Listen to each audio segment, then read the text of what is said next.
Imaginez un instant. D'un côté, Vladimir Poutine, froid, calculateur, joueur d'échecs. De l'autre, Donald Trump, flamboyant, impatient, joueur de poker. Et au milieu, un pays ravagé, l'Ukraine. Voilà le casting. Voilà le décor. Et attention, ce n'est pas un film. C'est la réalité. Une réalité qui ressemble pourtant à une série télévisée, où Trump croit pouvoir régler la plus grande guerre européenne depuis 1945 comme s'il lançait une nouvelle saison de son show. Alors, accord historique ou illusion hollywoodienne? Installez-vous, le spectacle commence. Bienvenue dans ce voyage au cœur d'une diplomatie hors norme. Depuis son retour à la Maison-Blanche, Donald Trump ne cesse de surprendre. Fini les sommets classiques, fini les protocoles feutrés. Lui, il déroule le tapis rouge en Alaska pour Poutine, il met en scène un face-à-face dramatique avec Zelensky, et il laisse l'Europe se débattre dans ses contradictions. Tout ça avec un seul objectif, apparaître comme l'homme providentiel, celui qui règle la guerre en Ukraine. Mais derrière cette mise en scène, il y a une question brûlante. Trump cherche-t-il vraiment la paix, ou cherche-t-il simplement un rôle principal dans le plus grand show géopolitique du siècle? Aujourd'hui, on va décortiquer ce feuilleton, épisode par épisode. On va plonger dans les coulisses, dévoiler les contradictions, et surtout comprendre ce que cette diplomatie spectacle peut coûter non seulement à l'Ukraine, mais au monde entier. Partie 1. Trump, Poutine et l'Alaska Show. Imaginez la scène. Nous sommes en Alaska, ce territoire glacé qui a vu passer plus d'ours polaires que de sommets diplomatiques. Mais cette fois, ce n'est pas un documentaire animalier. Non. C'est un grand spectacle politique signé Donald J. Trump. Le président américain, fidèle à son style, n'a pas reçu Vladimir Poutine dans une salle sobre et feutrée. Non. Il a déroulé le tapis rouge comme pour une avant-première hollywoodienne. Sauf que la star du jour n'est pas Tom Cruise, mais Vladimir Vladimirovitch en personne. Et là, les caméras tournent, les flashs crépitent. Trump serre la main de Poutine comme s'il venait de signer le contrat de sa vie, une nouvelle Trump Tower sur la place rouge. Et il le dit presque fièrement, nous avons une réunion productive. Beaucoup de points ont été convenus. Le ton est posé. Mais attendez, quel point exactement? Mystère. Rien de concret, rien de tangible, juste du Trump dans le texte. Pourtant, dans ce théâtre diplomatique, il y a un détail qui change tout. Avant même de commencer les négociations, Trump lâche une concession majeure. L'Ukraine ne rejoindra pas l'OTAN. Et là, mesdames et messieurs, c'est comme offrir à Poutine le dessert avant même qu'il ait commandé le plat principal. Depuis 20 ans, c'était son obsession, sa ligne rouge, son cauchemar stratégique. Et voilà que Trump, sourire Colgate et gestuelle de showman, lui offre ça comme une ristourne de Black Friday. Alors évidemment, dans les couloirs de Washington, les critiques fusent. On accuse Trump de céder trop vite, de faire le jeu de Poutine. Mais lui, fidèle à sa méthode, renverse l'argument. Il dit qu'il ne cède rien, qu'il fait simplement un super deal. Et dans la bouche de Trump, super deal veut dire qu'il y a des caméras, des applaudissements, et surtout, une photo où il est au centre. Mais soyons sérieux une seconde. Ce tapis rouge en Alaska n'a pas seulement une valeur symbolique, il a une valeur géopolitique. Parce qu'en acceptant de rencontrer Poutine dans ces conditions, Trump brise en un claquement de doigts l'isolement diplomatique dans lequel l'Occident essayait d'enfermer la Russie depuis le début de la guerre en Ukraine. Les sanctions, les discours musclés, l'image d'un Poutine paria, tout ça balayé par un sourire et un « Welcome to Alaska ». Résultat, aux yeux du monde, Poutine redevient fréquentable. Merci qui? Merci Trump. Et là, la satire américaine s'impose presque toute seule. Parce que Trump ne se contente pas de jouer au président. Il joue au showrunner. Sa diplomatie, c'est une télé-réalité. Un épisode après l'autre, avec suspense, cliffhanger et toujours ce petit twist final. Dans sa tête, la paix en Ukraine, c'est comme un épisode spécial de The Apprentice. Il doit y avoir une tension dramatique, une négociation coup de théâtre, et surtout, une caméra braquée sur lui. Mais attention, si Trump s'imagine en Nobel de la paix, la réalité est un peu moins glamour. Car en politique internationale, la précipitation est rarement synonyme de victoire. Et c'est exactement ce que les analystes ont relevé après cette rencontre en Alaska. Un rythme effréné, beaucoup de bruit médiatique, mais zéro avancée concrète. Comme un feu d'artifice qui éblouit pendant quelques secondes, puis retombe en fumée. Et pour comprendre ce moment, il faut voir le contraste. D'un côté, Poutine, l'homme du long terme, qui avance ses pions lentement, patiemment, en mode joueur d'échecs. De l'autre, Trump, qui veut tout, tout de suite, avec un titre de gloire dès demain matin. Poutine joue la durée, Trump joue les gros titres. Et entre les deux, l'Ukraine sert de plateau de jeu. Mais voilà la vraie question. En offrant dès le départ l'exclusion de l'Ukraine de l'OTAN, Trump n'a-t-il pas validé le discours de Poutine? Parce que pour le Kremlin, cette guerre n'est pas une simple querelle territoriale. Non, c'est une croisade contre l'influence occidentale, contre l'OTAN aux portes de la Russie. Et en donnant raison à Moscou sur ce point précis, Trump a permis à Poutine de dire à son peuple, « Voyez, même l'Amérique reconnaît que nous avions raison. » Et c'est là que le piège se referme. Parce qu'en voulant aller vite, en voulant arracher une victoire diplomatique immédiate, Trump risque de se retrouver instrumentalisé. Poutine, lui, a tout le temps. Il peut attendre. Il sait que Trump veut un résultat rapide, une image triomphale. Et comme tout bon négociateur russe, il sait exploiter la précipitation de son adversaire. Alors oui, les images de l'Alaska ont fait le tour du monde. Oui, sur le plan médiatique, c'était du grand spectacle. Mais sur le plan stratégique, c'est une autre histoire. Car pendant que Trump jubile devant les caméras, Moscou, elle, savoure sa victoire symbolique. Et pendant que Washington parle de paix, les bombes continuent de tomber sur Kharkiv et Soumy. Voilà pourquoi cette première rencontre n'est pas seulement une anecdote de politique étrangère. C'est un tournant, un révélateur, et surtout, un avertissement. Car si Trump pense pouvoir écrire l'histoire comme un script de télé-réalité, il risque de découvrir que la réalité géopolitique, elle, n'a pas de bouton « couper » ni de producteur pour adoucir les fins trop brutales.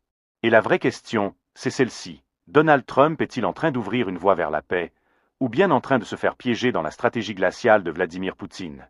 Suspense. Et ce n'est que le début. Parce qu'après l'Alaska Show, il y aura la suite, avec Zelensky, l'Europe, et les fractures qui ne demandent qu'à s'élargir. Partie 2. Zelensky entre standing ovation et standing de survie. Après l'épisode de l'Alaska, place à la suite du feuilleton. Cette fois, Trump sort son joker, une rencontre avec Volodymyr Zelensky. Mais attention, ce n'est pas une rencontre ordinaire. C'est une véritable mise en scène, un duel télévisé, avec d'un côté le président ukrainien, symbole de résistance, et de l'autre, le magnate new-yorkais, qui se rêve en faiseur de paix. Et là, la dramaturgie atteint son sommet. Zelensky arrive, costume sobre, mine fatiguée, la voix grave. Lui, c'est le survivant, le chef de guerre, celui qui parle au nom d'un peuple bombardé. Face à lui, Trump, bronzage impeccable, sourire hollywoodien, posture de négociateur. Le contraste est saisissant. D'un côté, le tragique. De l'autre, le spectacle. Alors que demande Zelensky? Exactement ce qu'il répète depuis le premier jour, des garanties, des armes, du soutien militaire. Mais surtout, la certitude que l'Ukraine ne sera pas abandonnée sur le bord de la route. Sauf que Trump, fidèle à lui-même, répond par un mélange de slogans et de promesses floues. Il parle de « paix rapide », de « deal historique », de « victoire pour tout le monde ». Sauf qu'en coulisses, ses intentions sont beaucoup moins claires. Parce qu'il faut le dire, Trump n'est pas là pour écrire un traité en bonne et due forme. Non, il est là pour écrire un scénario. Dans son esprit, la paix en Ukraine doit se jouer comme une négociation immobilière. On pose les cartes sur la table, on discute, on coupe la poire en deux, et on sort avec une photo de poignée de main. Problème, ce n'est pas un terrain de golf ou un hôtel à Manhattan. C'est une guerre. Avec des morts, des destructions, un pays ravagé. Et Zelensky le sait mieux que quiconque. Mais Trump insiste. Il propose un cessez-le-feu rapide, une trêve qui arrangerait tout le monde. Traduction. L'Ukraine arrête de se battre, la Russie garde ses conquêtes, et tout le monde sourit devant les caméras. Sauf que pour Zelensky, c'est inacceptable. Abandonner ses terres, c'est trahir son peuple. C'est valider l'agression. Alors il résiste, il argumente, il tente de convaincre. Mais Trump, lui, ne lâche pas. Parce que dans sa tête, tout doit être réglé avant les élections américaines. Pas dans 2 ans, pas dans 5 ans. Maintenant. Et c'est là que le décalage devient flagrant. Zelensky parle de dignité, de souveraineté, de mémoire historique. Trump parle de délai, de deals et de sondages. 2 logiques qui ne s'emboîtent pas. Et pourtant, la rencontre se termine sur une image soigneusement travaillée. Trump et Zelensky côte à côte, comme 2 partenaires en route vers une solution. Sauf que derrière la photo officielle, la fracture est béante. Pour l'Ukraine, ce face-à-face sonne comme une alarme. Parce qu'il révèle une vérité crue. Avec Trump, le soutien américain n'est plus inconditionnel. Il est négociable. Il est soumis à un calendrier électoral. Et il est pensé non pas en termes stratégiques, mais en termes de communication. Et c'est exactement ce que redoutent les Européens. Car si Washington change de cap, si l'aide militaire se transforme en levier de négociation rapide, alors l'Ukraine risque de se retrouver seule. Et pour Zelensky, c'est plus qu'un risque, c'est un cauchemar. Parce qu'il sait qu'en face, Poutine n'attend que ça, une faille dans l'alliance occidentale. Et l'ironie dans tout ça, c'est que Trump se voit déjà en prix Nobel de la paix. Il en parle, il y croit. Il imagine son nom gravé dans l'histoire comme celui qui a mis fin à la guerre. Mais en réalité, il ouvre la porte à un scénario bien différent, celui d'une paix bancale, imposée trop vite, qui pourrait exploser au moindre choc. Et ce contraste, il est frappant. D'un côté, Zelensky, qui se bat pour que son pays ne devienne pas une simple monnaie d'échange. De l'autre, Trump, qui veut transformer la guerre en épisode final de sa propre série télévisée. C'est presque tragique, et en même temps, c'est du pur spectacle américain. Mais attention, derrière la satire, il y a une réalité. Parce que cette rencontre n'est pas seulement une joute de style entre deux présidents. C'est un signal. Un signal envoyé à Moscou, à Bruxelles, à Pékin. Un signal qui dit « L'Amérique de Trump n'est pas celle de Biden, ni celle des années précédentes. L'Amérique de Trump veut aller vite, veut négocier, veut plier le dossier pour passer au suivant. » Et ce signal, Poutine l'a entendu. Alors la question devient inévitable. En voulant aller vite, Trump n'est-il pas en train de préparer un accord qui satisfera Moscou plus que Kiev? Un accord où l'Ukraine sortirait affaiblie, amputée, et où la Russie pourrait dire « mission accomplie ». Et c'est précisément là que le suspense grandit. Parce qu'après cette rencontre avec Zelensky, tout le monde retient son souffle. L'Europe, inquiète. L'Ukraine, sous pression. La Russie, confiante. Et Trump jubile. Parce qu'il a son image, son récit, son prochain épisode. Mais la vraie question reste ouverte. Cette diplomatie du chaud va-t-elle accoucher d'une paix durable, ou bien d'un accord fragile qui explosera au premier coup de canon? La réponse, elle, se joue dans la suite. Car après Zelensky, ce sera l'Europe entière qui devra réagir. Et là, mesdames et messieurs, le vrai bras de fer commencera. Partie 3. Poutine, l'éternel joueur d'échecs ou de poker menteur. Après l'Alaska et le duel avec Zelensky, direction l'Europe. Et là, accrochez-vous, parce que la scène ressemble à un grand dîner de famille. Sauf que personne ne veut payer l'addition. Les Européens, eux, observent Donald Trump avec un mélange de fascination et de terreur. Fascination, parce qu'il bouscule toutes les règles. Terreur, parce qu'il menace de réduire en miettes 40 ans de stratégie occidentale. Et au centre de ce jeu de chaises musicales, une fracture béante apparaît. Faut-il suivre le tempo de Trump ou maintenir le cap d'une guerre longue et coûteuse contre la Russie? À Bruxelles, les réunions s'enchaînent. Les uns disent, si Trump accélère, nous devons nous adapter. Les autres répliquent, non, impossible, céder trop vite à Moscou, c'est offrir une victoire stratégique à Poutine. Résultat, un chaos parfaitement européen, beaucoup de débats, zéro consensus.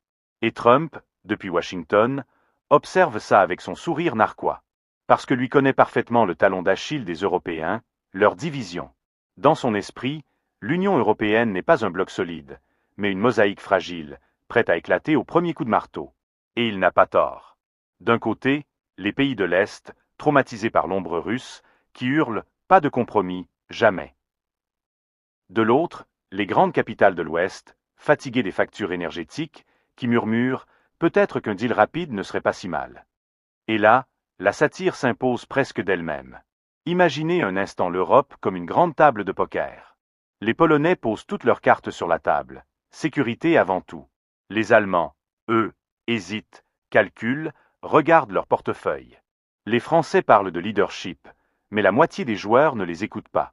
Et Trump débarque avec ses propres règles, mélange les cartes, et crie « Voilà, j'ai gagné ». Mais derrière l'humour, il y a un vrai danger. Parce que si l'Europe se divise, si les États membres ne parviennent pas à parler d'une seule voix, alors Poutine a déjà gagné une partie de son pari. Son rêve, depuis le premier jour, n'est pas seulement d'affaiblir l'Ukraine, mais aussi de fissurer le bloc occidental. Et Trump, volontairement ou non, risque de l'YD.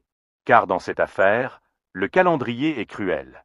Les Européens savent que le temps joue contre eux. Chaque mois de guerre coûte des milliards. Chaque hiver ramène la peur de l'énergie.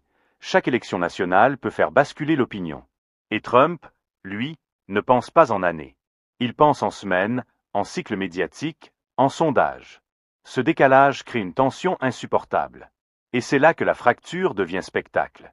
Les dirigeants européens s'affichent devant les caméras, sourire figé, discours bien calibré. Mais en coulisses, c'est une cacophonie. Certains veulent accélérer avec Trump, d'autres refusent. Résultat, l'image d'une Europe hésitante, divisée, vulnérable. Et soyons clairs, cette vulnérabilité, Poutine la sent, comme un requin sent l'odeur du sang dans l'eau. Chaque désaccord en Europe, chaque hésitation, chaque fissure, il l'exploite. Et plus Trump pousse pour un accord rapide, plus cette fissure s'élargit. Mais la satire américaine exige une punchline. Alors disons-le ainsi, dans ce grand théâtre, l'Europe ressemble à une troupe de comédiens obligés de jouer une pièce qu'ils n'ont jamais répétée. Trump, lui, s'improvise metteur en scène, mais il n'a pas lu le script jusqu'au bout. Et Poutine, lui, il attend patiemment dans les coulisses, sachant que plus la pièce se prolonge, plus le public européen s'épuise. Et voilà la question clé. Que se passera-t-il si l'Europe finit par céder à la tentation d'une paix rapide? Car une paix imposée par Trump, sans garantie solide, pourrait être une bombe à retardement. Une trêve fragile, qui ne ferait que préparer la prochaine guerre. Une victoire en trompe-l'œil pour les caméras, mais une défaite stratégique pour l'Occident. Voilà pourquoi cette troisième partie est cruciale. Elle révèle que le cœur du problème n'est pas seulement à Kiev, ni même à Washington. Il est à Bruxelles, à Berlin, à Paris, à Varsovie. Dans la capacité ou l'incapacité des Européens à tenir bon face aux secousses d'un Trump impatient et d'un Poutine calculateur.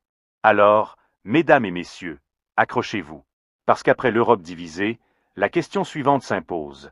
Combien de temps ce fragile équilibre peut-il tenir avant d'exploser? Et surtout, qui profitera en premier de cette fracture? Suspense. La suite promet d'être encore plus explosive. Partie 4. Et maintenant, vers la paix, ou vers Netflix saison 5. Et maintenant, la pièce maîtresse, Donald Trump lui-même. Parce que si l'Alaska, Zelensky et l'Europe forment les décors et les acteurs secondaires, le protagoniste, la vedette, c'est lui. L'homme qui croit écrire l'histoire comme on écrit un script de télé-réalité.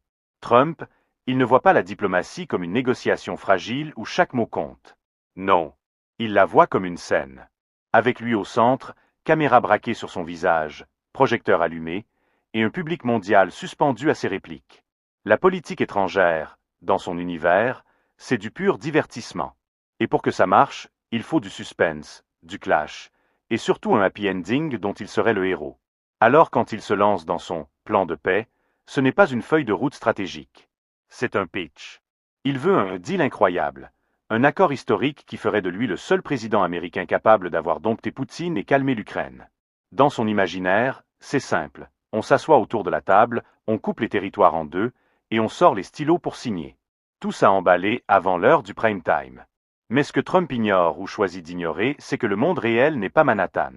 Ici, il n'y a pas de contrat qu'on arrache ou de faillite qu'on maquille. Ici, il y a des vies, des villes détruites, des nations qui jouent leur survie. Et c'est précisément là que la satire prend tout son sens. Un homme qui gère la guerre la plus grave depuis 1945 comme s'il lançait une nouvelle saison de The Apprentice.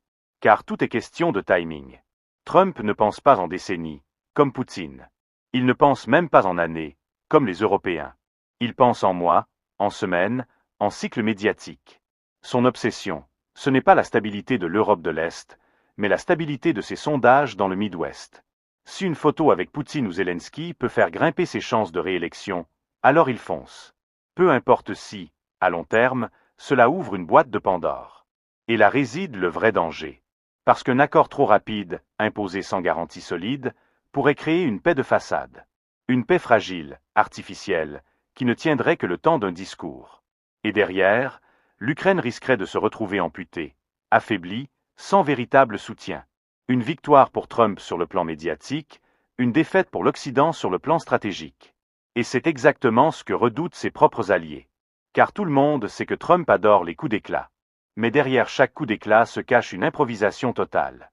Un jour il flatte Poutine, le lendemain il menace de tout casser. Un jour il promet une solution miracle, le lendemain il balance que l'Europe devrait se débrouiller toute seule.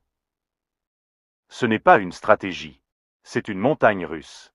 Et dans cette montagne russe, l'Ukraine est assise à l'arrière, sans ceinture de sécurité. Mais il faut lui reconnaître une chose, Trump a un talent unique pour captiver. Quand il parle de « super deal », même ses adversaires écoutent. Quand il annonce qu'il va régler ça rapidement, le monde retient son souffle. Et c'est là toute l'ambiguïté. Ce mélange de charisme et de chaos, de promesses et de menaces, qui rend sa diplomatie à la fois fascinante et terrifiante. Et soyons honnêtes, pour Trump, l'Ukraine n'est pas seulement une guerre à résoudre. C'est une opportunité. Une scène parfaite pour montrer qu'il est l'homme fort, celui qui ose, celui qui bouscule. C'est une plateforme électorale, un tremplin médiatique, un décor où il peut jouer le rôle du sauveur. Peu importe si la pièce s'écroule après le dernier acte. Alors voilà la vraie question. Donald Trump est-il en train de négocier pour la paix, ou bien est-il en train de négocier pour lui-même? Parce que si l'objectif ultime, ce n'est pas l'Ukraine mais la Maison-Blanche, alors chaque concession, chaque phrase, chaque photo est pensée non pas pour sauver un pays, mais pour sauver une campagne. Et c'est là que le public doit rester attentif. Parce que dans ce jeu dangereux, chaque geste de Trump peut redessiner la carte de l'Europe, affaiblir ou renforcer Poutine, diviser ou unir les alliés. Le problème, c'est que personne ne sait à l'avance dans quel sens le vent tournera. Pas même Trump lui-même. Et c'est précisément ce qui rend la suite encore plus explosive. Parce que si la diplomatie devient un show, alors la guerre devient un décor. Et dans ce décor, les prochains épisodes risquent de nous réserver des rebondissements encore plus inattendus. Alors, mesdames et messieurs, restez avec nous. Parce que la question qui se profile est implacable. Combien de temps le monde peut-il tenir si la paix est confiée à un showman qui joue sa carrière sur une poignée de main? Alors, que retenir de ce grand spectacle? Trump s'imagine faiseur de paix, mais chaque geste révèle un paradoxe. Ses concessions rapides à Poutine fragilisent l'Ukraine. Ses promesses à Zelensky sont pleines de slogans mais vides de garanties. Ses pressions sur l'Europe creusent des fractures que Moscou exploite déjà. Et à la fin, la seule constante, c'est lui. Toujours lui. Donald Trump, au centre de l'image, maître du récit, héros autoproclamé d'une paix qui pourrait n'être qu'une trêve en carton. Et c'est ça, le vrai danger, confondre le spectacle et la réalité. Car une poignée de main peut briller sous les projecteurs, mais elle ne reconstruit pas une ville bombardée. Une déclaration peut séduire les électeurs, mais elle ne protège pas une frontière attaquée. Le monde, lui, n'a pas besoin d'un showman. Il a besoin d'une solution durable. Et vous, qu'en pensez-vous? Donald Trump est-il vraiment en train d'écrire la paix? Ou bien est-il qu'en train de réécrire son propre scénario pour 2025? Si ce décryptage vous a captivé, n'oubliez pas de vous abonner, d'activer la cloche et de partager la vidéo pour qu'un maximum de gens comprennent ce qui se joue en coulisses.